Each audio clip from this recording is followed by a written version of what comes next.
वाह वाह वाह वाह वाह।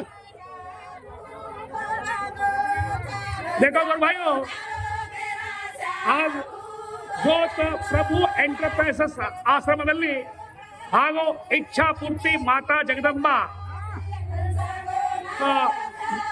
ಮಂದಿರ ಟ್ರಸ್ಟ್ ವತಿಯಿಂದ ಸಂತ ಶ್ರೀ ಸೇವಾಲಾಲ್ ಮಹಾರಾಜ್ ಹಾಗೂ ಸಂತ ಡಾಕ್ಟರ್ ರಾಮರಾವ್ ಮಹಾರಾಜ್ ಕೃಪಾಶೀರ್ವಾದದಿಂದ ಇಚ್ಛಾಪೂರ್ತಿ ಶ್ರೀ ಮಾತಾ ಜಗದಂಬ ಜಾತ್ರಾ ಮಹೋತ್ಸವ 17ನೇ ಜಾತ್ರಾ ಮಹೋತ್ಸವ ಜನಪದ ಸಂಭ್ರಮ ಸಾಂಸ್ಕೃತಿಕ ಕಾರ್ಯಕ್ರಮ ಇಲ್ಲಿ ಆಕ್ಚುಲಿ ಅವರ ತಾಲೂಕಾ ಇದೆ. ಇಲ್ಲಿ ನಮ್ಮ ಪ್ರಭು ಚವ್ಹಾಣ್ ಅವರ ಈ ಜಾಗ ಇದೆ. ಅಂದ್ರೆ ಎಲ್ಲರಿಗೆ ಹೊಂದಿಕೊಂಡು ಹೋಗುವಂತ ವ್ಯಕ್ತಿ ಅಂದ್ರೆ ಪ್ರಭು ಚವ್ಹಾಣ್ ಇದ್ದಾರೆ. ಬಡವರ ಬಂಧು, ಜನಸೇವಕ, ಜನರ ಮನಸ್ಸನ್ನು ಗೆದ್ದಿರುವ ಮಹಾನ್ ವ್ಯಕ್ತಿ ಪ್ರಭು ಚವ್ಹಾಣ್ ಸರ್ ಇದ್ದಾರೆ. ಅಲ್ಲಿ ತೋರಿಸ್ತಾ ಇದ್ದೀನಿ ನಿಮಗೆ ನೋಡಿ. ಇಲ್ಲಿ ನಮ್ಮ ಸಮಾಜ ಸಂಸ್ಕೃತಿ ಇತಿಹಾಸ ಎಲ್ಲ ಜನ ಕರ್ಕೊಂಡು ಬಂದಿದ್ದಾರೆ.